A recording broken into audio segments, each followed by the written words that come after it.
On Thanksgiving, Dad raised his glass.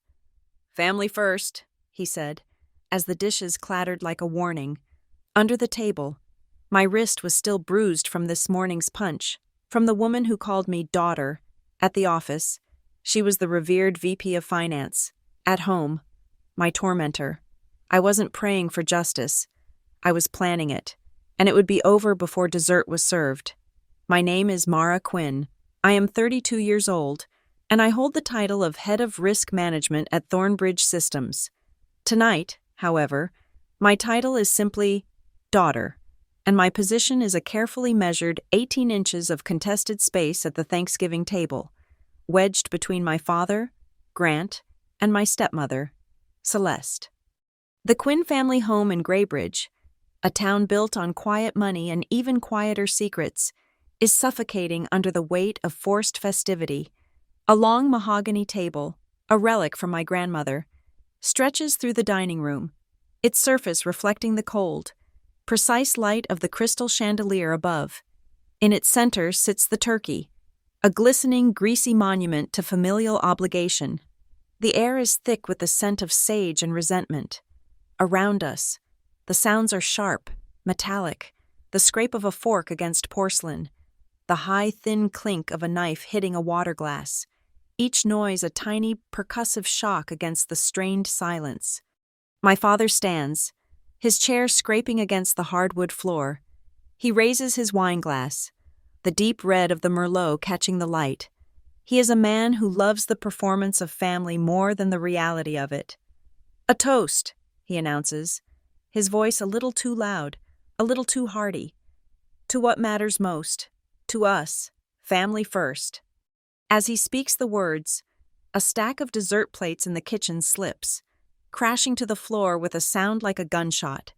A few people jump, but Celeste doesn't flinch. She simply tilts her head, a smile forming on her lips. It's a smile that doesn't reach her eyes. It's thin and sharp, like the edge of a new blade. She meets my gaze across the table, and the smile is a promise. It's a threat. "Family first," she murmurs, echoing him. The words meant only for me. Beneath the starched white tablecloth, my left wrist throbs with a dull, insistent ache.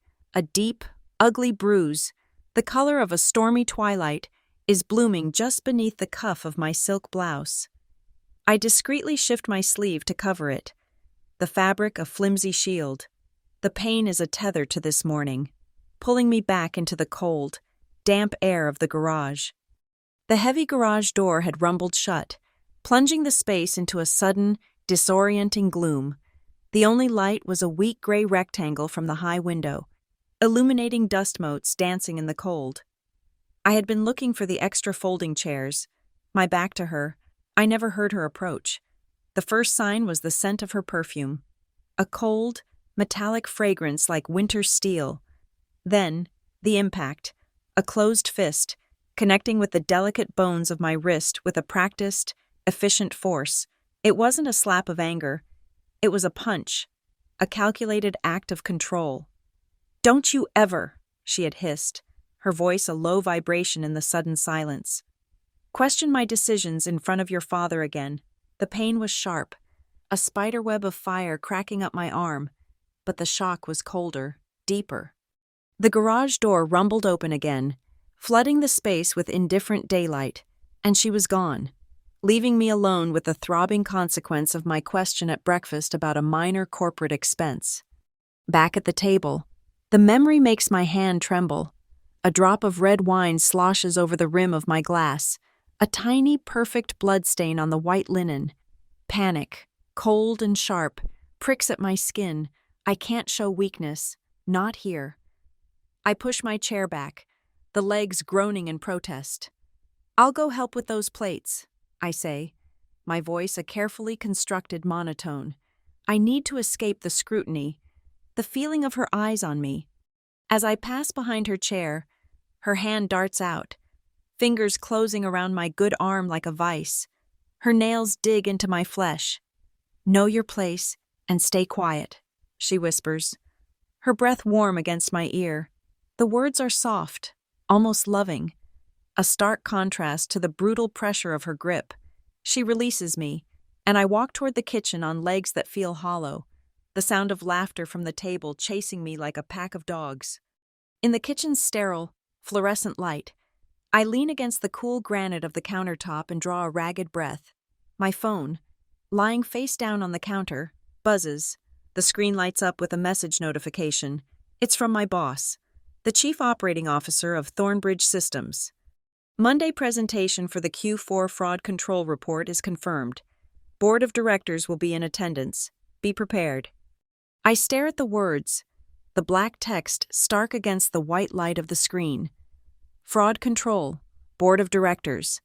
The letters seem to rearrange themselves in my mind, forming not a request, but a weapon, a path. A sudden, chilling clarity cuts through the fog of my fear and pain. I look at my wine glass on the counter, the small, dark stain next to it. For years, I imagined my revenge as something dramatic, something personal, a confrontation in a living room, shouting, tears, a final, shattering confession in this very house. But I see now how small that vision was. This house, this dining room, this family, this is her stage, where she directs every scene, controls every actor. She is invincible here, but the boardroom at Thornbridge Systems, the world of immutable ledgers, of time-stamped server logs, of audited financial statements, that is not her stage. That is my territory. The rules there are not based on sentiment or manipulation, but on data. Cold, hard, unforgiving data. The fight won't be won here, with broken plates and whispered threats. It will be won in Northmore Conference Room A, under the unforgiving glare of LED lights, with a PowerPoint deck as my weapon of choice. A wave of noise spills into the kitchen as the door swings open. My young cousins, hyped on sugar and freedom, chase each other in circles around the island. The dishwasher kicks into its heavy cycle, a rhythmic, churning roar that fills the space, providing the perfect camouflage of sound. My decision is instant, instinctual. I slip my phone into the pocket of my slacks. My thumb finding the familiar icon for the voice memo app, I press record. The small red bar on the screen is a silent, pulsing heartbeat of rebellion. I walk back into the dining room, a stack of clean dessert plates in my hands, my posture perfectly composed. Celeste is holding court, telling an amusing story about a charity auction. She's leaning toward my father, her hand resting on his arm. As I approach the table, I pass just behind her again, my phone aimed in her direction. She lowers her voice, speaking to my aunt but loud enough for me and my recording to catch. "It's all about presentation," Celeste says, a self-satisfied smile in her voice. "You just have to maintain the right appearance. Family is the perfect cover. After all, nobody ever looks twice." The words land in my ears and on the digital file in my pocket with the weight of a signed confession. I place the plates on the table, my movements fluid and calm. My father beams at her, oblivious. He hasn't noticed the tremble in my hand, the shadow on my wrist, or the chilling double meaning in his wife's words. He doesn't want to notice. All he wants is this perfect picture of a Thanksgiving dinner, a peaceful tableau to convince himself that everything is fine, that his second chance at a family is a success. He wants quiet. I want a reckoning. I want the truth to be a thunderclap that shatters every window in this house. I return to my seat and pick up my fork. I take a bite of turkey. It's dry and tasteless, and I force myself to swallow it down. It feels like swallowing years of silence, of quiet endurance, of carefully concealed pain. But as the food goes down, a vow solidifies in my soul, hard and clear as diamond. This is the last time. This performance, this charade, ends now. The plan is already taking shape, its pieces clicking into place with the cool precision of a lock mechanism. This won't end quietly. It will end right after the climax. When the applause is loudest and the spotlight is at its brightest, it will end before dessert is served. Survival. For me, began the day Celeste married my father. It was not a grand, dramatic struggle, but a quiet, methodical lesson in the art of disappearance. Her arrival in our home was an occupation, It was marked by the sharp, definitive click of her stiletto heels on the oak floors, a sound that mapped her territory, claiming each room as her own. It was carried on the air by her perfume, that cold, metallic scent that scrubbed away the last lingering trace of my mother's warm vanilla and lavender. I learned to make myself small, to fade into the background, to become a piece of furniture she rarely noticed. I learned that silence was not emptiness, it was an opportunity to listen. At Thornbridge Systems, this cultivated stillness served me well. It was mistaken for professional rigor, for focus. Mara Quinn is efficient, they said. She's cold. Yes, but she is always on time. Her reports are flawless. Her assessments brutally objective. I built a reputation as a machine of logic and precision. It was the perfect cover. At home, I used the same skills not for corporate governance, but for personal espionage.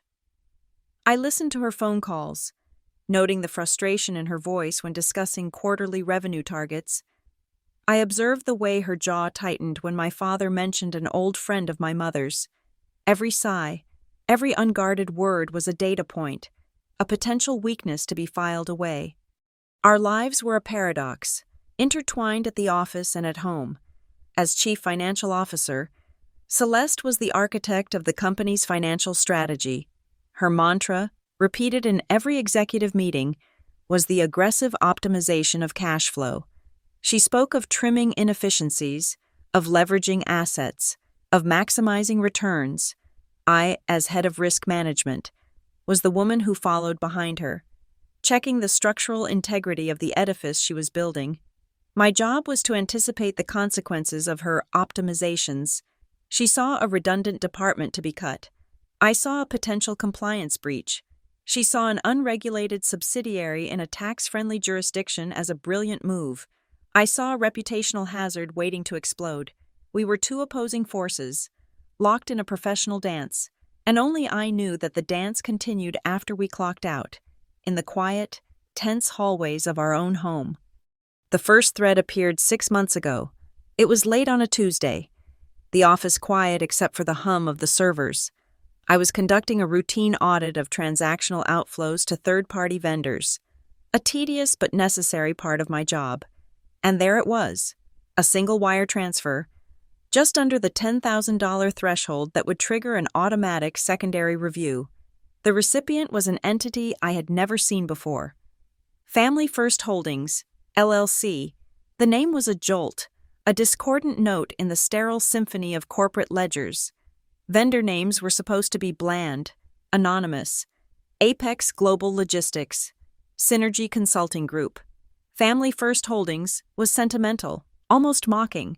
It was Celeste's voice, her favorite phrase, encoded in the dry language of finance. It was a clue she was too arrogant to believe anyone would ever find. I filed it away, a single, unverified data point. I needed more. I decided to test the hypothesis, not with data, but with a conversation. A few weeks later, at a Sunday dinner, I kept my tone light, my expression curious. I was just thinking about your motto. Celeste, I began, looking first to my father to feign a general question. The whole family first idea, what does it actually mean? Who comes first? The reaction was immediate and violent. Celeste's fork, halfway to her mouth, clattered onto her Villeroy and Bosch plate. The sound was a shriek of metal on porcelain, sharp and jarringly loud in the quiet room. Her smile froze, becoming a brittle, porcelain thing itself. It means we protect each other, she said, her voice dangerously low. It means we present a united front. It means we don't ask stupid, undermining questions. My father, ever the peacemaker, rushed to fill the silence. Mara's just curious. Celeste, it's a good value to instill. He changed the subject to the stock market, to the weather, to anything at all. I let him. I lowered my eyes, murmured an apology, and took a sip of water, but inside, I was taking a note. Trigger phrase. Family first. Reaction. Extreme defensive hostility. Conclusion. The nerve is live. I had my confirmation. From that day on, I perfected my mask. I became the model daughter, deferential, agreeable, and dull. I asked about her day. I complimented her charity work. I made her believe I had been successfully cowed, that my brief flicker of curiosity had been extinguished. A predator grows careless when it believes its prey is completely subdued. Her guard lowered, just as I had predicted. Her condescension toward me became more open, her discussions of creative accounting in front of my father more brazen. She believed I was no longer listening. In truth, I had never listened more closely. Last month, I staged another test. A quarterly risk summary was due on her desk by 5 p.m. on a Friday. It was a standard, low-impact report, the kind of thing she would likely only glance at. I held it back. I went home at 5:05 p.m., leaving it unsent. My phone rang at 5:17 p.m. It was her. "Mara, where's the Q3 summary?" There was a sharp, brittle edge to her voice. I feigned a flustered apology, blaming a software issue. "I'll have it to you within the hour." It wasn't enough. She called my desk line at 5:35. She emailed me at 5:52 with a single sentence. "I am still waiting." Her reaction was wildly disproportionate to the event. It wasn't the anger of a boss at a missed deadline. It was the raw, uncontained fear of someone who thought she was being watched, someone terrified that the report might contain something unexpected, something she hadn't yet had time to control. That night, I knew I was ready to move from observation to action, and I had the perfect tool. In my purse, on a keychain I never used, was a small, gray security fob. It was a relic from 2 years ago, when I was a junior analyst tasked with helping in a major internal audit. Celeste, new to the company and eager to appear transparent, had personally granted me temporary high-level administrative access to the system's back-end server logs. For 3 weeks, I had the digital keys to the kingdom. When the audit concluded, the IT ticket to revoke my special access was assigned, processed, but through some bureaucratic oversight, never finalized. It was left open. Celeste, in her sweeping, big-picture arrogance, never bothered to check the details. She forgot about the lowly analyst and her temporary key, but I never did. That fob, sitting dormant for 2 years, was my way in. It was the one loose thread on her perfectly tailored suit. Sitting in my room, the feigned warmth of the Thanksgiving dinner a sour taste in my mouth, the entire plan locked into place. Her strength was her narrative, the carefully constructed facade of the perfect executive, the perfect wife, the perfect family. She had built her shield out of a sentimental phrase, a hollow declaration of loyalty. It was time to show her that the strongest shields are also the most brittle. I would not expose her. I would let her expose herself. The trap I was about to build would be elegant, efficient, and named after the very lesson she had tried so hard to teach me. It would be called Family First. The house was finally quiet. The last of the relatives had departed, leaving behind a wake of half-empty wine glasses and the lingering ghost of forced laughter. Upstairs, my father and Celeste were asleep. The only sound was the low hum of the refrigerator, a steady, monotonous drone in the deep silence of the night. It was 1:47 a.m. My work was about to begin. I slipped into my home office, a small room off the living room, and closed the door. The gray security fob felt cold and heavy in my hand, a small plastic key to a digital universe. I plugged it into the USB port of my personal laptop and initiated a secure VPN tunnel to the Thornbridge servers. My old credentials, never revoked, were accepted without a challenge. A cascade of directories and system files bloomed across my screen. I was in. My first target was the system's raw command logs. It was the digital equivalent of sifting through a city's garbage, an unglamorous hunt for a single discarded clue. I filtered the logs by user, C. Quinn CFO. Then, I narrowed the time frame to the last 6 months. Thousands of entries flooded the screen, a river of mundane corporate activity. I started looking for anomalies, for anything that broke the pattern of a 9-to-5 executive. I set a filter for access times between midnight and 5 a.m. The river became a stream, but it was still too much to sort through manually. I needed a specific pattern. I searched for keywords: override, manual adjustment, discretionary, and then I found it: a recurring command entry, execute script, rounding adjustment, SQL. It was an obscure script, legacy code from a previous accounting system, designed to reconcile fractional cents in large-scale transactions. It was also a perfect tool for skimming, for siphoning off financial dust that no one would ever miss. The timestamps were what made my breath catch in my throat. 2:13 a.m., 2:13 a.m., 2:13 a.m., always the same, once a week, on a Friday, and the source IP address for every single execution was a private residential address that I knew intimately. It was the one assigned to our home network. She wasn't just committing fraud. She was doing it from the room down the hall while my father slept, using the family's internet as her weapon. The rounding adjustments were the mechanism, but I needed to know where the money was going. The script was always executed in conjunction with a specific project code, PRJ H847. I cross-referenced the code in the project management database. It was titled Project Harvest. Its description was a masterpiece of corporate banality, a community outreach initiative to provide seasonal support to local charities during the Thanksgiving period. It was a ghost project, a fiction created to be a black hole for funds, the perfect, sentimental camouflage. Now I had the source and the method. I needed the destination. Following the outflow from Project Harvest was like navigating a maze. The funds didn't go directly to an outside account. They were first funneled into an internal cost center, then used to pay an invoice from a consulting group I'd never heard of, Iron Veil Strategic Solutions. I ran a check on Iron Veil. It was a shell corporation, registered just over a year ago. It had no website, no employees listed on LinkedIn, no physical address beyond a P.O. box in the small, forgotten industrial town of Iron Veil, an hour's drive away. The money didn't stop there.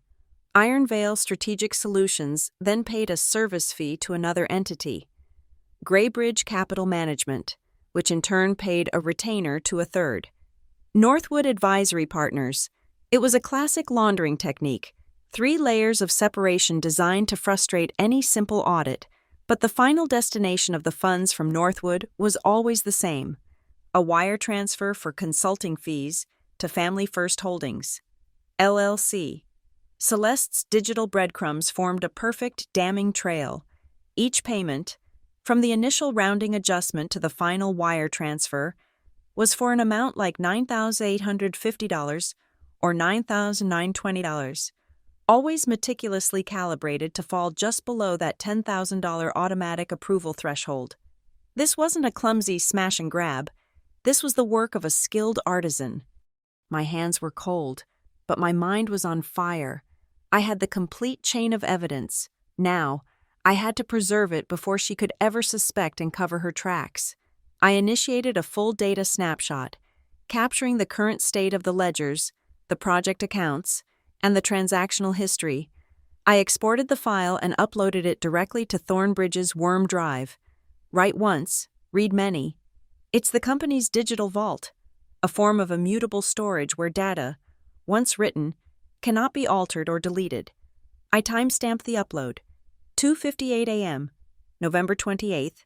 The evidence was now permanent, sealed in a digital tomb she couldn't touch. But why hadn't any of our automated alert systems flagged these suspicious, late-night activities? I dug into the configuration logs for the internal control system. The answer was both simple and audacious. Every Friday evening at precisely 10 o'clock p.m., a script was triggered. It wasn't a script to steal money, but one to disable a specific set of fraud detection alerts. At 10:05 p.m., another script re-enabled them. It was a 5-minute window of pure, calculated darkness, the perfect amount of time for her automated payment scripts to run from the shell corporations, undetected by the very systems I had helped design. I smiled. It was time to weaponize her own methods against her. I opened the alert configuration panel. The notifications were all directed to a standard distribution list for the finance department. With a few keystrokes, I added a new recipient. I created a new, dedicated email inbox with the most boring, forgettable name I could think of. Reports, archive at thornbridgesystems.com. I set up a rule. Any and all alerts, from the most critical to the most mundane, would now be silently copied to this decoy inbox. She could continue to disable the main alerts, but my secret archive would now have a perfect, time-stamped record of every time she did it. The digital trail was complete, but I wanted something that connected it to the physical world. A thought sparked. My father was a creature of habit. He synced his phone and car every night.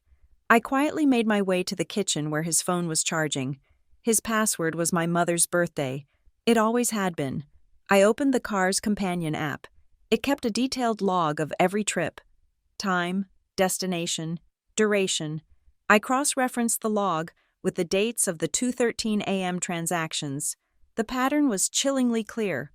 On almost every night in question, there was a record of the car being used between 1:30 a.m. and 2:30 a.m., short trips, to the end of the driveway and back, to a local 24-hour pharmacy, pointless, nonsensical trips. She wasn't going anywhere. She was using the car's isolated, firewalled mobile hotspot to execute the transfers, creating yet another layer of digital separation from our home network, a layer she thought was untraceable. My last search was for a human signature, a final, tangible piece of proof. I started pulling the scanned vendor contracts associated with Project Harvest. They were all signed with a clean digital signature block. Thornbridge Systems, Finance Dept. It was anonymous, robotic, but on the 17th document I opened, for Ironvale Strategic Solutions, something was wrong. The page was slightly skewed, the text blurry. It had been fed into the scanner backward, and there, on the signature line, reflected as if in a mirror, was not a digital stamp, but a real signature, written in a confident, flowing script. I took a screenshot and reversed the image in an editing program. The name was perfectly clear, written in Celeste's distinctive hand, Celeste R. It was the final piece, the one sloppy human error in an otherwise perfect digital crime. I navigated to the internal case management system, the platform we use to officially track and investigate potential fraud. I clicked the button, Create New Case. I entered a generic title, Review of Third-Party Vendor Payments, Q3, Q4. I began uploading the evidence, one piece at a time, the log files of the 2:13 a.m. commands, the layered payment structure through Ironvale, the screenshot of the mirrored signature, the timestamps of the disabled alerts. I uploaded everything. Then, just before clicking Submit, I stopped. I saved the entire case as a draft. It would sit there in the system, invisible to everyone except a user with the highest level of administrative access. A user like, for instance, a CFO conducting a nervous late-night sweep of the system to ensure all her tracks were covered. The trap was set. The bait was the one thing a person like Celeste could never resist, a loose end she needed to personally tie up. All I had to do now was wait for the fish to bite. The weekend passed in a haze of calculated preparation, while the rest of the house recovered from the Thanksgiving feast in a stupor of football and leftover turkey sandwiches. I was in my office, building a cage made of data. My plan was not an emotional outburst, but a meticulously engineered mechanism, a clean, bloodless mousetrap where the bait, the trigger, and the snap were all composed of pure information. My first step was to construct the stage. On Friday, working late after everyone had gone home, I built an interactive dashboard using the company's standard business intelligence software. The title I gave it was deliberately benign, even noble. Community Fund Transparency Initiative, Q4 Review. It was beautiful in its corporate sterility, filled with polished pie charts showing donations, bar graphs, illustrating community impact, and scrolling lists of vetted local charities. It looked exactly like the kind of proactive, transparent reporting a CFO like Celeste would champion. It was the perfect piece of cheese. The trigger was hidden beneath the surface. I embedded a custom script into the dashboard's code, a script that was linked to a hidden filter field. The script was simple. If a user activated the hidden filter by typing the term "Family First," a conditional formatting layer would engage, instantly turning every data point linked to Project Harvest and its network of shell corporations a deep, violent crimson. It would function as a heat map, but instead of tracking user engagement, it would track guilt. Anyone looking at the dashboard would see nothing unusual, but anyone who knew the secret name and tried to isolate the fraudulent data would trigger a visual confession. On Saturday morning, I sent Celeste an email. The tone was a carefully calibrated blend of deference and professional diligence.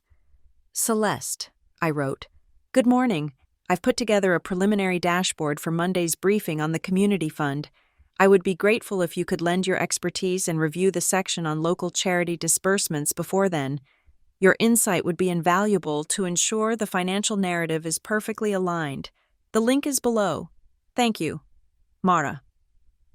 I didn't ask her to look for anything specific. I just played to her ego and pointed her toward the one section of the data she would be most desperate to inspect, to ensure her tracks were covered. I had set the trap. Now I just had to wait for her to walk into it. The wait was the hardest part. Sunday night dragged on, each tick of the clock in the silent house amplifying my anxiety. I sat at my desk, a single monitor displaying the server access logs in real time. At 11:42 p.m., a new entry appeared. User, C. Quinn CFO, Action, Access File, ID 7B3, Community Fund Gaj. Dashboard. My heart hammered against my ribs. I switched to my own view of the dashboard. It was a sea of cool blues and greens. I watched, holding my breath. I could picture her in her own office, scanning the numbers, reassuring herself that everything was in its proper place. Then, my screen flickered. A single data point on a bar graph. A small, insignificant-looking bar labeled Miss Consulting Fees flashed red, then another, and another.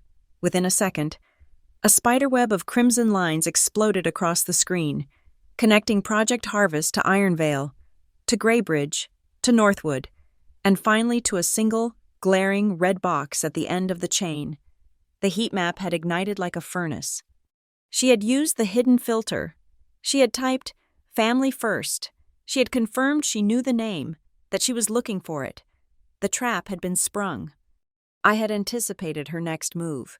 A cornered animal will try to destroy the evidence. I had already scripted a secondary trap, a quiet little piece of code I deployed on Friday afternoon.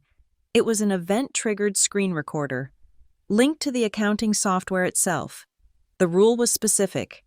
If any user with CFO-level credentials attempted to edit the payment code for any transaction related to Project Harvest, and specifically if that edit involved changing the number 0 to the letter O, a common, simple way to invalidate a digital record, the system would automatically begin recording all on-screen activity. It was a silent, waiting witness. On Monday morning, I moved the trap into the physical world. I sent a message to a trusted contact in the IT department. "Hey, Mark, quick favor. We're having a weird projector flicker in Northmore B. Can you switch my 9 a.m. board briefing to Northmore A? Don't want any technical glitches with the board." It was a simple, plausible lie. Mark made the change without a second thought. What he didn't know, and what I knew intimately from years of observation, was that Celeste adored Northmore B for one specific reason. Its single ceiling-mounted camera had a significant blind spot in the corner of the room where the primary presenter stood. She liked to control what was seen and what wasn't. Northmore A, however, was a newer room. It had 2 cameras, providing overlapping, comprehensive coverage. There were no blind spots. The stage was now perfectly lit. Next, the props. I printed 2 identical sets of the briefing documents. Thick, spiral-bound packets of charts and appendices. They were identical in every way but one. In the set I would place in front of Celeste and the other board members. Pages 7 and 8 were intentionally swapped. Page 7 was a bland summary of administrative costs. Page 8 contained the damning mirrored signature from the Iron Veil contract. The swapped order would create a moment of deliberate confusion. It would force them to stop, to physically turn back a page, to look closer, ensuring that the forged signature was not just a passing detail, but the absolute focus of their attention. As I was placing the documents in my briefcase, my phone buzzed. It was a text from my father. "Mara, I have a feeling you're wound up about this meeting. Whatever it is with you and Celeste, please, for my sake, don't make a scene." The plea, the familiar call for silence and appearances, solidified my resolve. My fingers were cold as I typed my reply. "I'm not going to make a scene, Dad. I'm going to do what's right." I sent it without rereading. I stood before my mirror, adjusting the collar of my blouse. The bruise on my wrist had faded to a mottled yellow-green, an ugly stain against my skin. I carefully clasped a wide, silver bracelet over it. It was a mask, just like my calm expression, just like my professional demeanor. For now, the evidence would remain hidden. It was a card I would play, not out of emotion, but at the precise moment of maximum strategic impact. I picked up my briefcase. Every component was in place. The digital trigger, the physical stage, the scripted evidence, everything was calibrated. In my mind, the plan finally had a name, a quiet, ironic promise that brought everything full circle from that clatter of plates on Thanksgiving. I called it dessert. Northmore Conference Room A was a sterile, airless box. The long obsidian table reflected the cold, white glare of the overhead LED panels with a disorienting, watery precision. Seated along its length, the members of the Thornbridge Systems Board of Directors were arranged like a tribunal, their faces impassive, their dark suits a uniform of judgment. The only sounds were the quiet hum of the climate control and the soft rustle of paper as they opened the briefing packets I had placed before them. Celeste, seated at the head of the table opposite the chairman, took control immediately. She offered the room a brilliant, confident smile, the kind she reserved for shareholder meetings and television interviews. It was a performance of effortless authority. "Good morning, everyone," she began, her voice smooth and modulated. "Before we begin, I want to commend Mara for her diligent work on this community fund review. She is always so incredibly thorough." She looked directly at me, a flicker of ownership in her eyes. It was a classic Celeste maneuver, framing my work as a product of her benevolent oversight, positioning herself as the magnanimous leader before the presentation even started. I gave a slight, deferential nod and walked to the lectern. I felt a strange calm settle over me, the icy clarity of a surgeon before the first incision. I clicked the remote, and the main screen behind me lit up with the title page, Community Fund Transparency Initiative. "Thank you, Celeste," I said, my voice even and steady. "Our goal today is to provide a comprehensive, transparent overview of the fund's activity in the fourth quarter." I advanced the slide. The dashboard appeared, a clean and reassuring landscape of blue and green charts. I began to speak, my words precise and technical. I walked them through the donation inflows, the operational costs, the disbursements to established charities. On the screen, I activated an animation showing the flow of funds, lines of light, like festive Christmas lights, streamed from a central Thornbridge Fund hub and connected to the logos of various well-known nonprofits. But one stream, a single, steady line of light, flowed away from the hub and terminated in a simple, unlabeled black box on the right side of the screen. "As you can see, our financial pathways are clear and direct," I narrated, moving the laser pointer to the outlier. "With the exception of this one consolidated outflow, designated for miscellaneous consulting and logistics fees." I paused, then clicked on the black box. A small window popped up, containing 3 words, Family First Holdings, LLC. A few board members squinted at the screen. Celeste didn't miss a beat. She leaned forward, her expression one of helpful clarification. "Ah, yes," she interjected smoothly. "That's simply a local vendor we've contracted with, a small, woman-owned business. They handle disbursement logistics for some of the more remote community partners. It's a matter of efficiency. Of course, I replied, my eyes fixed on the screen. Efficiency is key. Let's pull up their vendor profile for the board's reference. I clicked the hyperlink embedded in the name. There was no loading screen, no spinning wheel. The charts and graphs simply vanished, replaced by a stark white screen. In the center of that screen was a single, high-resolution photograph. It was a picture of our garage at home, taken from the street. The light was flat, gray, early morning, and shimmering in the glass of the garage door's windows was a perfect, clear reflection of Celeste's silver Mercedes. Her vanity license plate, CFO CEO, legible to everyone in the room. A low murmur rippled through the directors. I saw the COO, a sharp-eyed man named Harris, lean forward, his brow furrowed in a deep, skeptical line. The first crack in the ice.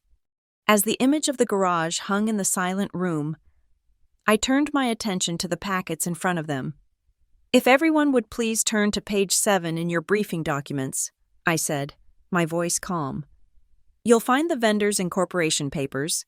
I watched as hands turned pages, then the inevitable confusion. My apologies, I added, feigning embarrassment. It appears there's a collation error in these copies. The signature page is actually page 8.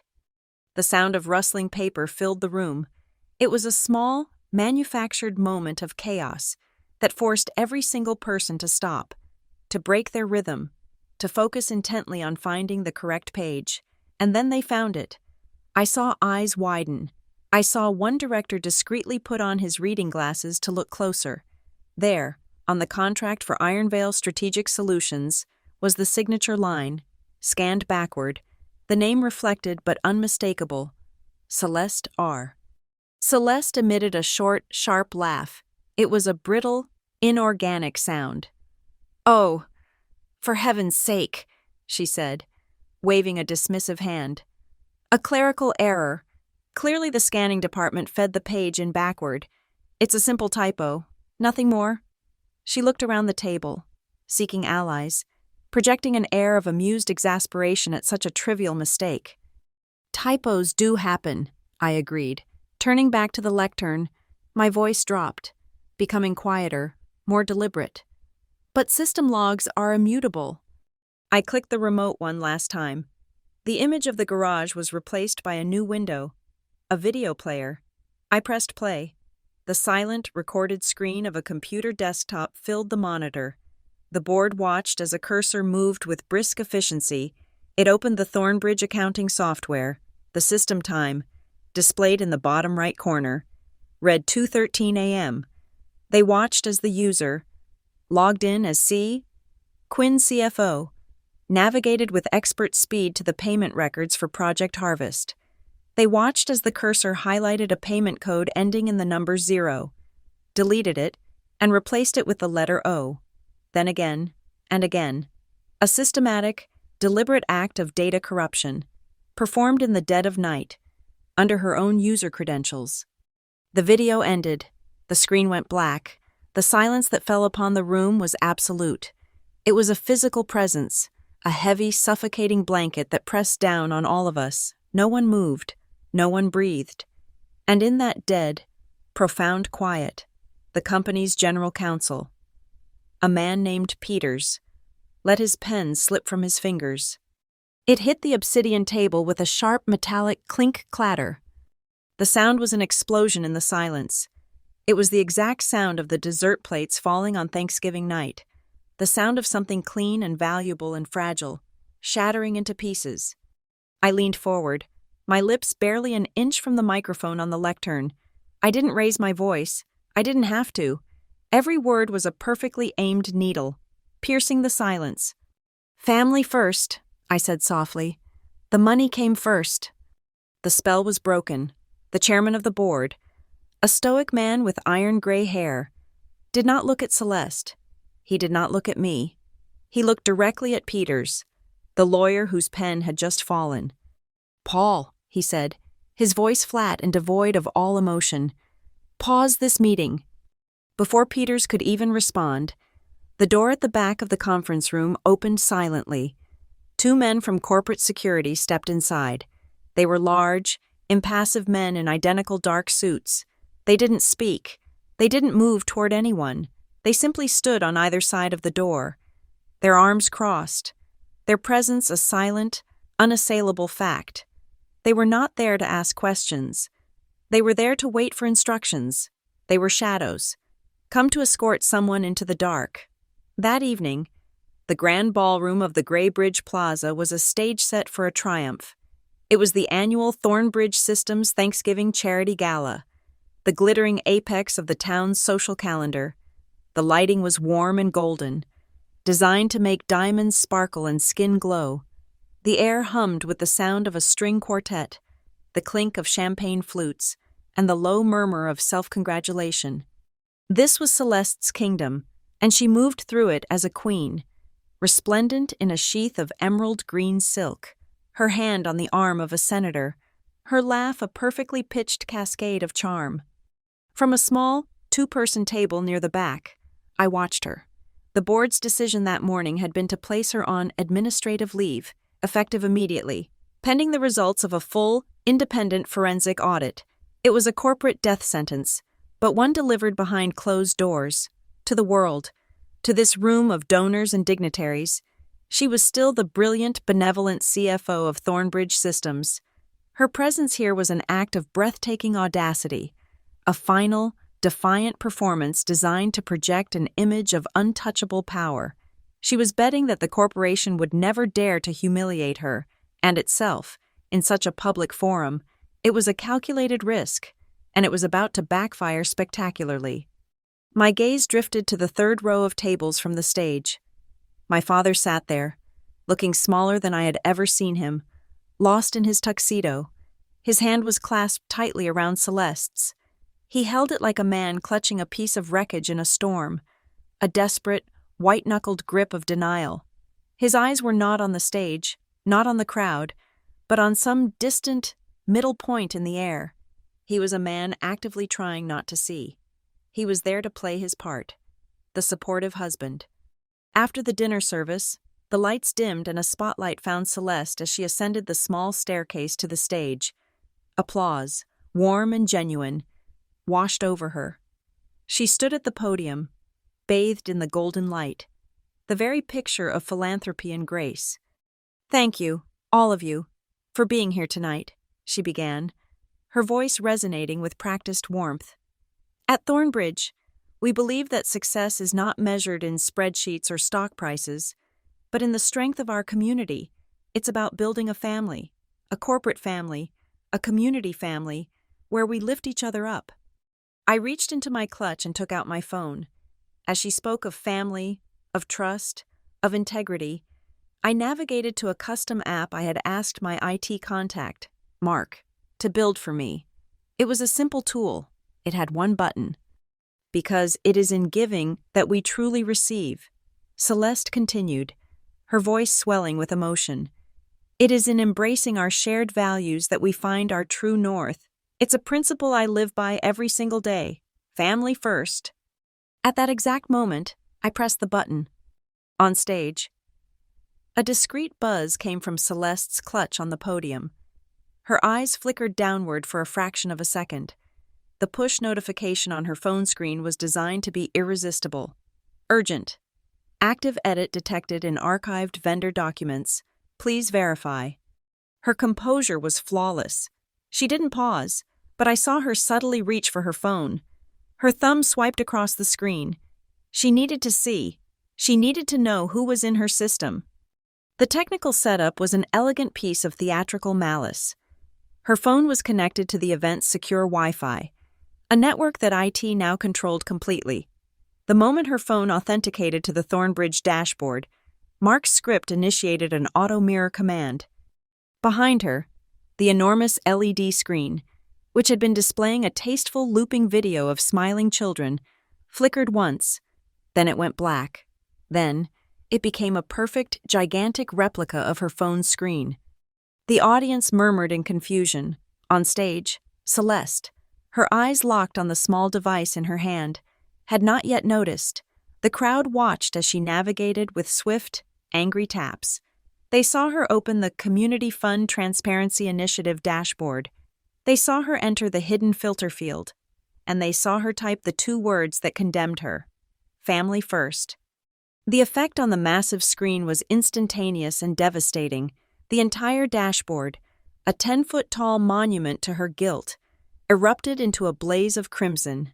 The heat map was no longer a subtle tool on my monitor. It was a hellscape of red, washing the stage and Celeste's stunned face in a bloody, accusatory glow. A collective gasp swept through the ballroom. The screen was a triptych of her crimes. In the center, the glowing red logo of Family First Holdings, LLC. On the left, the photo of our garage. On the right, the close-up of her vanity license plate. There was no ambiguity.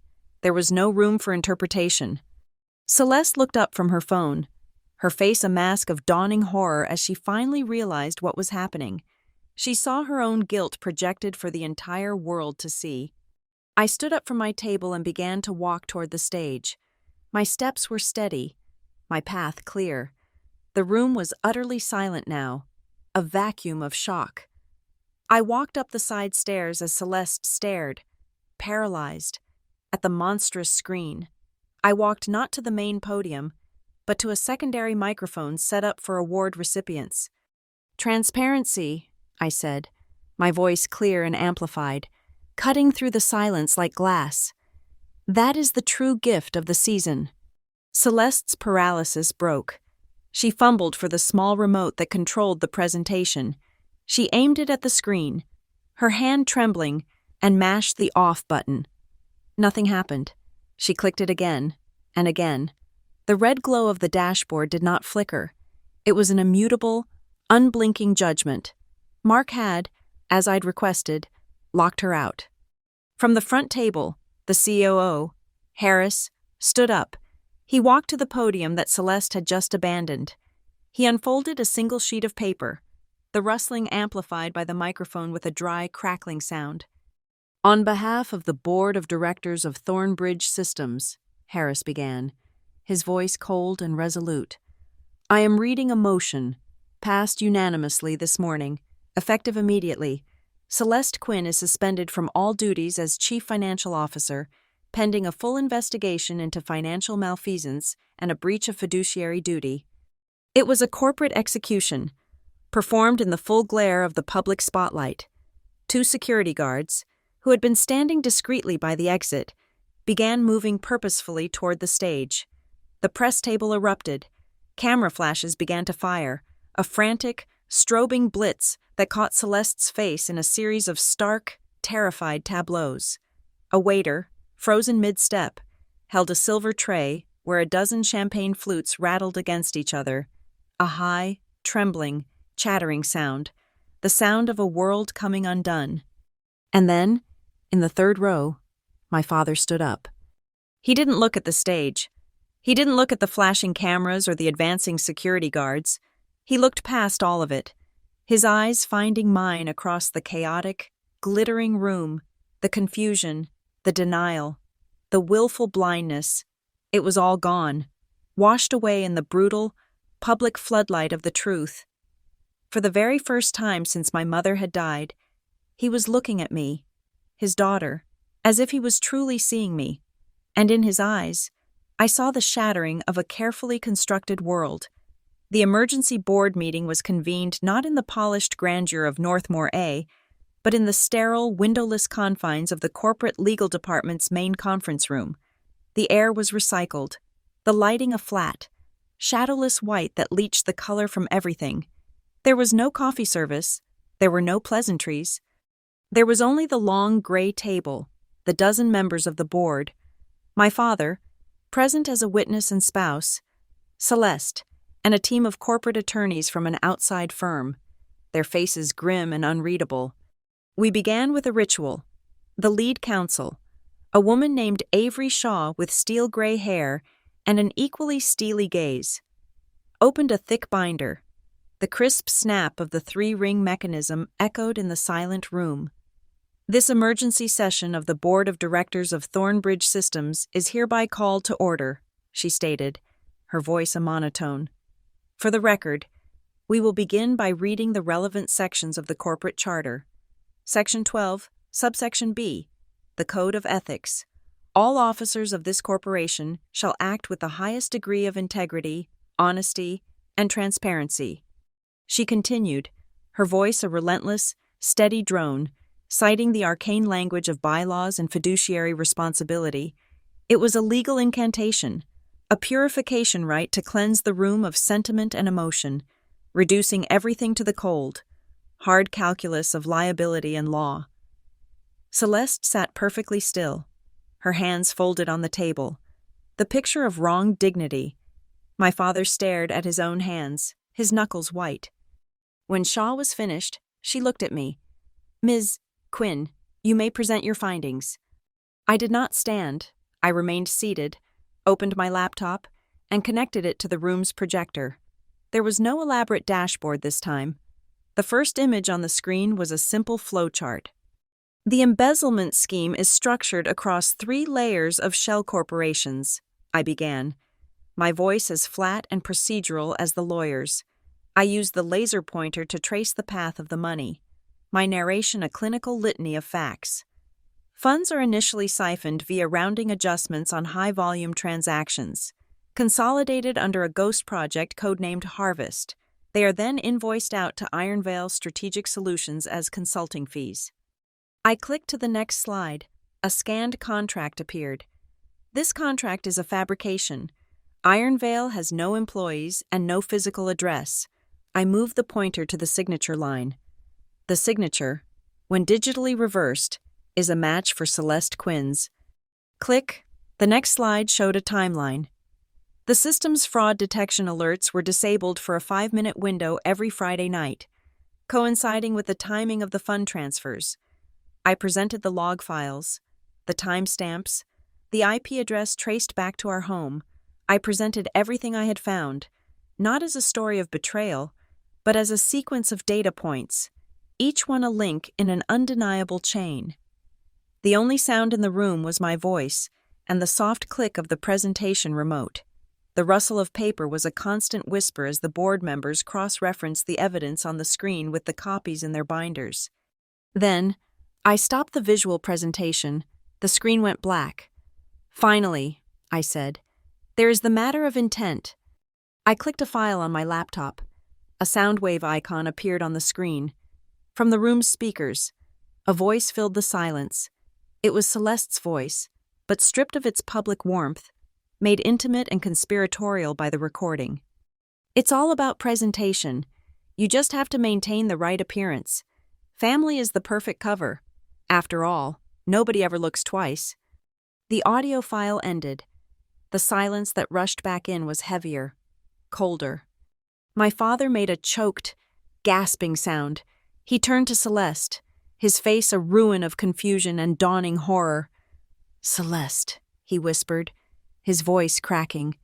"Honey, what is this? Tell them."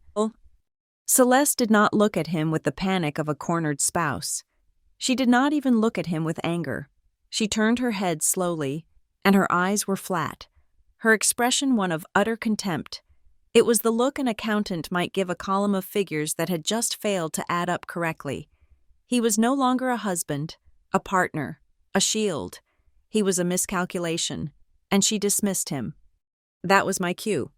Slowly, deliberately, I reached for the wide silver bracelet on my left wrist. I unclasped it. The metal made a soft click. I pushed up the sleeve of my silk blouse and laid my arm flat on the gray table, turning my wrist upward to face the flat, white light. The bruise was now a week old, a sickly, mottled map of yellow, green, and a faint, lingering purple. Against the pale skin of my inner wrist, under the unforgiving corporate lighting, it was a stark and ugly truth. The room, which had been procedurally quiet, became something else. It became utterly, profoundly still. It was the silence of a church sanctuary after a blasphemy. The rustling of papers stopped. No one coughed. No one moved. The abstract crime of numbers and ledgers had just been given a body. It had been given a victim, sitting right there at the table. I let the silence hang for a full 10 seconds. Then I spoke, my voice low and clear, each word a hammer blow. "The chief financial officer of this company," I said, my eyes locked on the chairman, "has not only been embezzling from the community fund this corporation was established to support, she has also been physically abusing a member of her own family." Avery Shaw, the lawyer, cleared her throat. The sound was like a rock slide. "The evidence presented by Ms. Quinn," she said, her professional monotone now tinged with something harder, "including the immutable data logs, the transactional chain, and the corroborating audio recording, is, in our legal opinion, more than sufficient to warrant turning the complete file over to the district attorney's office for criminal prosecution." That was when Celeste finally broke, but it was not with tears, it was with rage. Her hand slammed down on the table, the sound a loud, flat crack like a gunshot. "This is insane," she shouted, her voice raw and venomous. She pointed a trembling finger at me. "This child is a liar. She's vindictive. She's unstable. She has fabricated this entire fantasy because she never accepted me into this family." The chairman did not raise his voice. He did not look at her.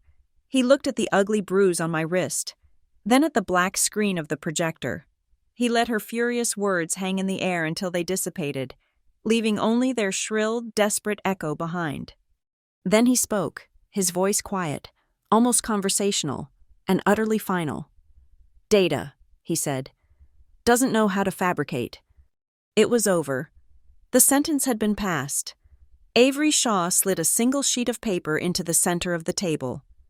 "The board will now vote on the motion," she announced, "to suspend Celeste Quinn indefinitely without pay, to authorize a full, independent forensic audit of all accounts under her authority, and to formally report these findings to the relevant state and federal authorities. All in favor?" One by one, hands went up around the table. The COO, the general counsel, every single board member, a forest of silent, concurring hands. My father, his face pale and slack with shock, slowly raised his own. It was a unanimous verdict. There was no escape. With the vote concluded, a profound and heavy stillness settled over the room once more. The corporate verdict had been rendered, but the family sentence was still hanging in the air, in that vacuum. My father turned his head, his movements slow and pained, as if he were turning against a great and powerful current. He looked at me, and the years of willful ignorance, of desperate, curated peace, fell from his face, leaving him looking old and utterly broken. "Mara," he said, and my name was a ragged, unfamiliar sound in his mouth. He swallowed, his throat working. "I'm so sorry." 3 words. They didn't land like a bomb or an apology. They landed like 3 solid blocks of lead, heavy with the weight of every time he had looked away, every time he had chosen silence, every time he had failed to see. They were heavier than metal. He didn't wait for my response. He didn't seem to expect one. His hands, which had been lying limp on the table, began a fumbling, desperate search through the pockets of his suit jacket. His fingers closed around something. He pulled his hand out and, with a tremor he couldn't control, he placed a single, old-fashioned brass key on the cold, gray surface of the table between us. It was a skeleton key, ornate and heavy, and, "Your mother," he said, his voice thick. "She left this for you, for when you were old enough." I stared at the key. It was for the small, fireproof safe bolted to the floor in the back of his closet. A safe I had always assumed held only stock certificates and property deeds. Celeste, who had been sitting in stunned, silent fury, seemed to crumple at the mention of my mother. A new wave of reality, of a history she could never be a part of, had just entered the room. My father's confession came in a rush, a torrent of words held back for a decade. I saw things, Mara, little things, the way she'd look at you when she thought I wasn't watching, the way money for the house expenses would just disappear. I didn't want to see it. After your mother, I couldn't. I was so afraid of being alone again, of losing another family. I thought if I just kept things calm, If I just pretended hard enough, his voice broke. It was cowardice. There's no other word for it.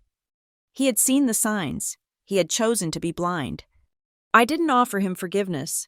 Forgiveness was a currency I didn't possess, and he had no right to ask for it. The damage was too deep, the silence too long. But I saw, in his ruined face, a man finally facing the consequences of his own fear.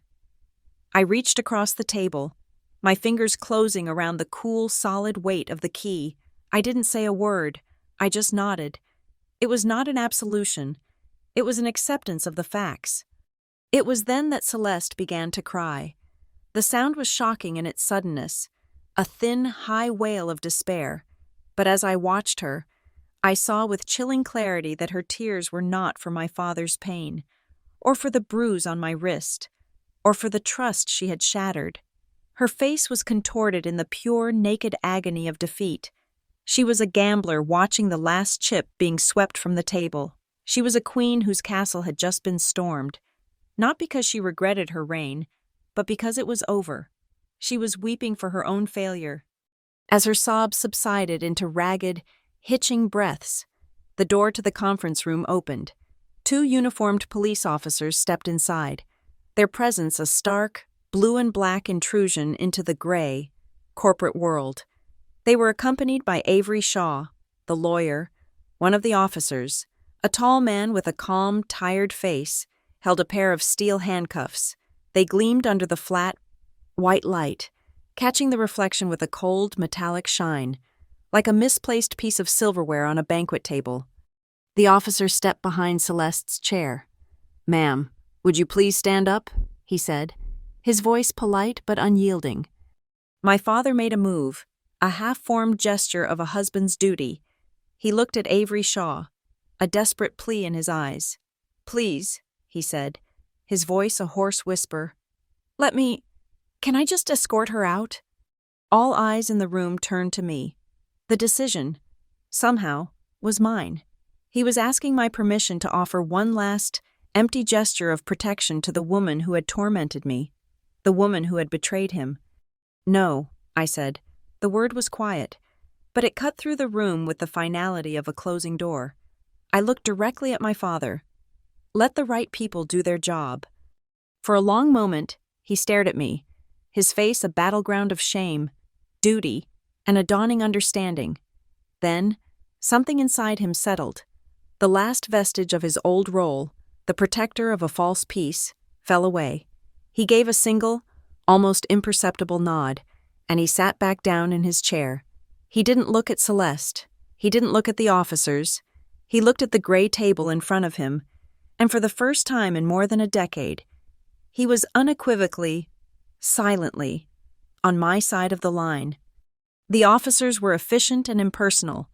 Celeste stood, her face streaked with the tears of her lost empire. The first handcuff was brought around her wrist. It closed with a sharp, definitive click. The sound was tiny, almost lost in the silent, cavernous room, but to me, it was as loud as a thunderclap. It was the precise, metallic sound of a dessert plate being set down gently on another, the final, closing note to the discordant symphony that had begun on Thanksgiving night. The door swung shut behind them, and the play was finally over. The days that followed were not a celebration. They were a procedure, a long, meticulous, and emotionally sterile process of dismantling a life and a crime, piece by painstaking piece. The drama was over. The paperwork had begun. My first meeting was with Avery Shaw and the forensic accounting team. They slid a document across a conference table. It was a formal chain of custody report for the digital evidence. I was required to sign it, attesting that the data I had provided was the same data they now possessed. My pen moved across the heavy bond paper, my signature a small, dark anchor in a sea of technical jargon. I initialed a box confirming the source of the server logs. I initialed another for the time-stamped worm drive snapshot. At the bottom, I copied out a long alphanumeric string, the SJ256 hash value of the data package, a digital fingerprint that guaranteed its integrity. It was the driest, most impersonal kind of truth, and the most powerful. That afternoon, an email from the Public Relations Department landed in every employee's inbox. The subject line was, "A reaffirmation of our commitment to transparency." The body of the text was a masterpiece of corporate obfuscation.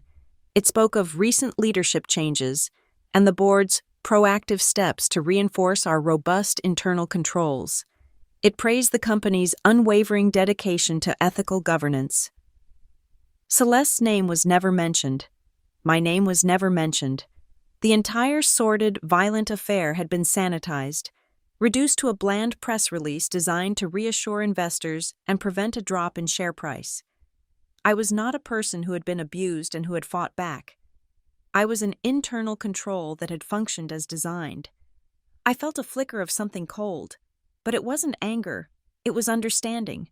The machine was protecting itself. That is what machines do. My next meeting was a summons from HR and the General Counsel. They expected me to tender my resignation. They assumed I would want to disappear, to take a generous severance package and sign a non-disclosure agreement. They had miscalculated. I sat across from them in a plush, soundproofed office and made my only demand. "I'm not resigning," I stated, "and I don't want a bonus. I want a new clause added to the employee handbook, a mandatory, board-ratified whistleblower protection policy. I want explicit, ironclad protections for any employee who reports wrongdoing. Regardless of the seniority of the person they are reporting, I want it named the Helena Quinn Protocol, after my mother. You have 1 week to draft it." They stared at me, stunned. This was not in their script. I was not asking for money. I was asking for a change in the rules. It was a demand they could not publicly refuse without appearing to endorse the very behavior they had just condemned. I had them, and they knew it. The system continued its purge. A memo from Human Resources announced that all forms of contact with former employee Celeste Quinn by current staff are strictly prohibited. Her photograph vanished from the executive leadership portraits in the lobby. Her access card was remotely deactivated, her email account locked, her digital ghost exorcised from the servers. The gears of the corporation were grinding on, efficiently and without emotion, erasing her as if she had never been there at all. That evening, I received an email from my father. There was no subject line, no text in the body. It was just a forwarded PDF from his bank. It was a transaction confirmation, the entire balance of an investment account titled, "The Grant and Celeste Quinn Family Fund," had been liquidated and transferred to a single destination, the Helena Quinn Memorial Scholarship for Women in Business at Graybridge University. It was his penance, delivered in the only language he had left, a silent, multi-million-dollar apology. I deleted the email without replying. The next day, I went home to the house I grew up in. It felt like a museum, a place filled with the artifacts of a life that was no longer mine. I moved from room to room with a methodical calm, packing my belongings into cardboard boxes. I took my books, my clothes, the few photographs of my mother that Celeste had never bothered to put away. I didn't take anything that he had bought for me since her death. I worked for hours. The only sound the screech of packing tape. When I was finished, I carried the boxes out to my car. I took one last walk through the silent, empty rooms. On the polished mahogany table in the entryway, I placed the house key and the old brass key to the safe. I walked out and closed the door behind me, not bothering to lock it. I sent no letter. I made no phone call. My absence would be the only message he needed. As I drove away, my phone vibrated with a text from an unknown number. I pulled over to the side of the road to read it. "You won, then?" Below the text was an attachment. It was a still image, grainy and time-stamped, from a security camera. It showed our garage from a side angle. It showed Celeste, her face contorted in a snarl, and it showed her fist connecting with my wrist. The sender was my next-door neighbor, a quiet man I barely knew, who had apparently seen everything that morning and had kept the proof, just in case. He had been a silent witness I never knew I had. My thumbs moved over the screen. "Nobody won," I typed back. The truth just stopped running. The final piece of the procedure came a week later, in a call from Avery Shaw. The case was moving forward. The evidence was airtight. The DEA is asking if you intend to file a civil suit for personal damages, she said. Given the circumstances, the settlement would be substantial. I looked out the window of my new, small, anonymous apartment. The sky was a flat, gray sheet. No, I said. I don't want her money. What do you want, Mara? Avery asked, a hint of genuine curiosity in her voice. I want the Helena Quinn protocol implemented by the end of the quarter, I said. I just need the standard to change. That night, for the first time in as long as I could remember, I got into bed and did not feel a knot of fear tighten in my stomach. I turned off the light and closed my eyes, and for the first time in over a decade, my sleep was a deep and dreamless black. I did not dream of loud voices. I did not dream of the clatter of plates. I did not dream that I was a small child, hiding under the heavy dark wood of a dining room table, waiting for the shouting to stop. The following morning, I walked through the glass doors of the Thornbridge Systems headquarters. The lobby was the same, a cavern of polished marble and hushed, reverent silence, but something in the air had shifted. The pressure was gone. I felt it as I stepped into the elevator, alone. The doors slid shut with a soft, pneumatic hiss, and as the car began its ascent, the floor indicator chimed at its arrival. It was a single, clear, resonant ting, a clean note in a world that had, for so long, been a storm of dissonance. I stepped out onto the executive floor. The thick carpeting absorbed the sound of my footsteps. Down the hall, outside the corner office, a maintenance worker was packing a small stepladder. He nodded at me as I approached. I stopped where he had been working. The wall was a pale, creamy white. In the space where a brushed aluminum plaque had once been mounted, there was nothing. The nameplate that had read, Celeste Quinn, Chief Financial Officer, was gone. All that remained were 4 small, perfectly round nail holes in the drywall. They were dark and empty, like 4 periods placed at the end of a long, convoluted, and malevolent sentence, a full stop. I walked to my own office, the door adjacent to the empty space. I sat down at my desk, the leather of my chair cool against my back.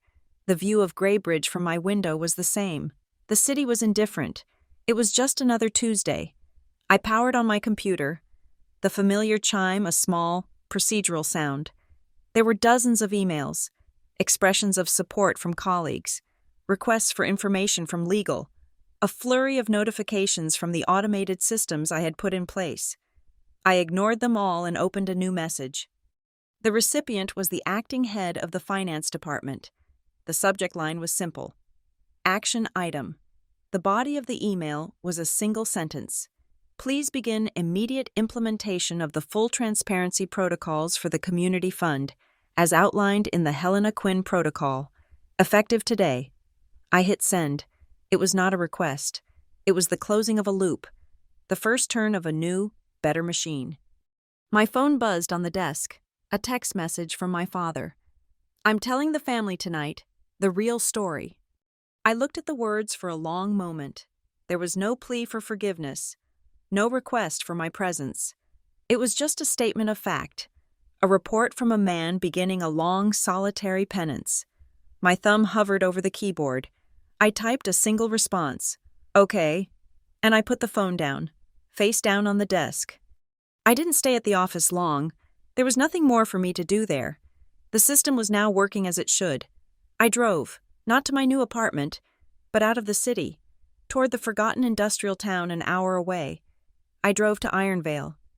I parked on a quiet, windswept street of low-slung brick buildings and boarded up storefronts.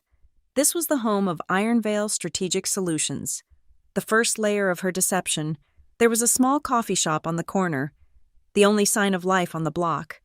I went inside and ordered a black coffee. No sugar, no cream. The ceramic mug was warm in my hands.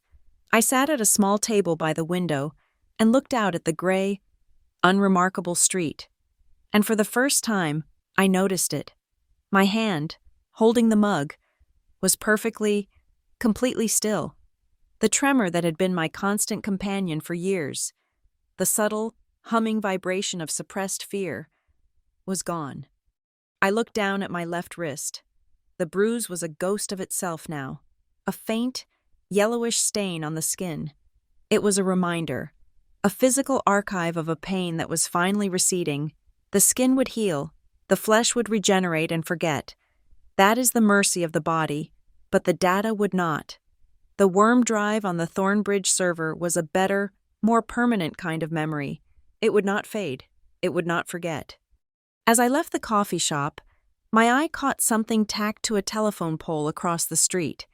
It was a tattered, rain-warped poster for the Thornbridge Charity Gala. Celeste smiling. Professionally photographed face looked out from the soggy paper, and across the bottom, the event's theme was printed in elegant, flowing script. The wind caught the loose corner of the poster, and it flapped, making the words dance and twist. Family first, family first.